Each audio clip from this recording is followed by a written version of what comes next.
Бұл жерде сіз көріп тұрған мож, шын мәнінде мож емес, адам. Сәлемдер, сіздермен бірге бұл мен Сержан, менің арнама қош келдіңіздер. Бүгін мен сіздерге өз тәнін жануарларға ауыстырған адамдар жайлы айтатын боламын. Ал сіздер видео басылмай жатып арнаға тіркеліп, видеоға лайктарыңызды аямай басып кетіңіздер. Мож кейпіне енген адам туралы әңгімемізге біз видеоның соңында оралатын боламыз. Сондықтан видеоны өтірмей соңына дейін көріп кетіңіздер. Ал біз бастаймыз. Өз тәнін жолбарысқа ауыстырған адам. Жалпы мен бұл оқиғаны естігенде қатты қорқып кеттім. Себебі бұл адам өзіне 20-дан астам қауіпті операция жасаған. Ойлаңыздар достар, 20-дан астам операция. Жалпы бұл операцияның нәтижесі сәтсіз аяқталды десек те болады. Себебі оның түрі жолбарысқа емес, қорқынышты құбыжыққа ұқсап кеткен секілді. Жалпы бұл адамның аты Даниэл Рошлел Авне.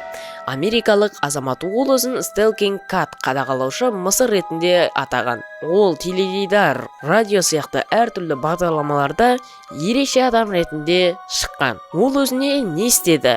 Жалпы ол өзіне өте қауіпті операциялар жасатты. Жоғарғы ернін екіге бөлді, құлақтары мен тістерін өзгертті және артына механикалық құйрық салдыртты. Одан бөлек бетіне силикон салғызып, бетін сүртті.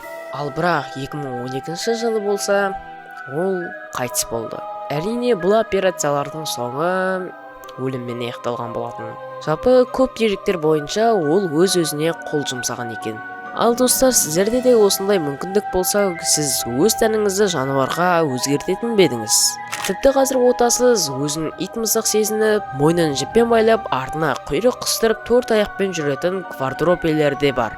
Жалпы олар кімдер? Қайдан шыққан өзі? Квадроперлер 80 жылы пайда болған болатын. Ол алғашында Америкада пайда болды. Және де қазіргі ғаламтор дамыған заманда ақш-та емес, Еуропа және Азия елдерінде де кеңінен таралған. Олар өздерін ит мысық сезініп, кейбіреулері тіпті мысыққа берілетін тамақты да жеген екен. Мысалы, оған дәлел мына видео. Видеода өзі мысық сезінетін жігіт мысықтың тамағын жеп отыр. Мінекей, мысалы, дәл осындай тамақты достар адам жеп отыр. Бұл ақылға қонымсыз. Ал сіздер бұл туралы не ойлайсыздар достар? Квадроперлер қазіргі таңда біздің елімізде де аз емес. Тіпті олардың ата-аналары оларды қолдайтын сияқты. Себебі қазіргі ата-аналар балалары үйде құр бостан босқа телефон қарап жатпасын деп, далада ит пен мысық сияқты 4 аяқты жүргені дұрыс деп санайды. Квадроперлер жалпы 16 жасқа дейінгі жасөспірімдер. Тіпті ересектер де жиі кездеседі. Жалпы менің өз ойым, мойнына жіп байлап, баласын көшеде ит сияқты алып жүрген дұрыс емес. Жалпы мүлдем дұрыс емес достар. Келесі кейіпкеріміз итке айналған Токо-сан есімді жапондық азамат. Ол шамамен 2 иен 14.000 ақш долларын жұмсап, нағыз ит секілді реалистік колли итінің костюміне жұмсаған. Бұл костюмды жалпы арнайы кәсіби студия жасап берген. Неліктен ол бұндай іске барды? Жалпы ол бала кезінен ит болуды армандаған. Ит болуды армандаған қалай болады екен ол? Және ең табиғи шынайы итке ұқсайтын колли костюміне ол барлық қаражатын өмір бойы жинаған болатын.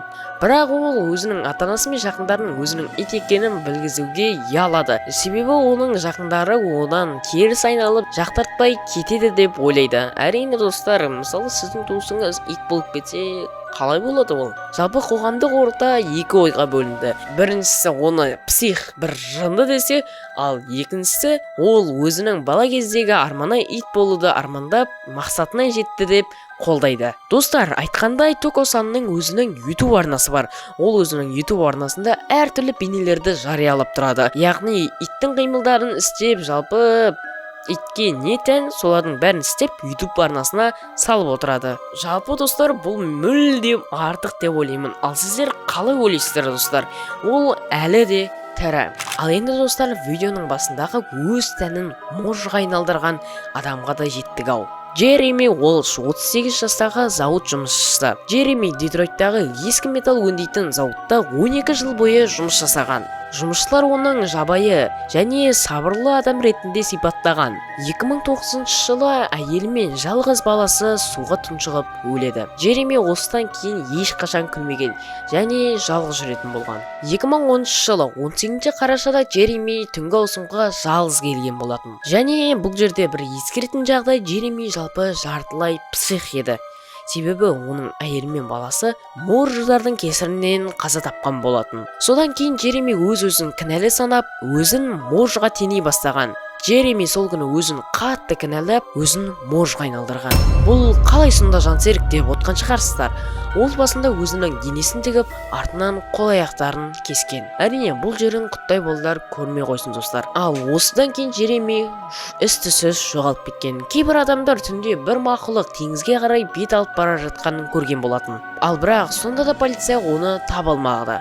2012 жылы 5 ақпан Дэвид есімді америкалық азамат Эри көлінен бір сүйек тауып алады. Бір жағынан адамның денесіне ұқсайды, бірақ бас сүйегі морждың бас сүйегіне де келіп кетеді. Және жақын жерден Джеремидің отбасының суретін табады. Әрине, бұл 2 жыл бойы із-түзсіз жоғалған Джеремидің сүйегі еді. Полиция мен жедел жәрдем тез жетіп келіп, оның денесін алды және оқиғаны жариялаған болатын. Осы оқиғадан шабыт алған Кевин Смит атты режиссер осы оқиғаға арнап кино шығарған болатын. Ал киноның аты Бивен. Бұл киноны сіздер көрсеңіздер болады, бірақ кішкентайлар ешқашан көрмесін, себебі бұл кино өте қатты қауіпті. Достар, осымен біздің видеомыз бітті. Видеодан сіздер видеоға лайк басып, арнаға тіркеліп кетуді ұмытпаңыздар, себебі бұл мен үшін өте қатты маңызды. Сондықтан тез арада 5000 подписчикке де жетіріп тастайық. Достар, видео бітпей жатып үйлеріңізде ит мысық болса, оларды тексеріп көріңіздер, себебі олар ит немесе мысық костюмын киген псих адам болуы да мүмкін. Абайлаңыздар.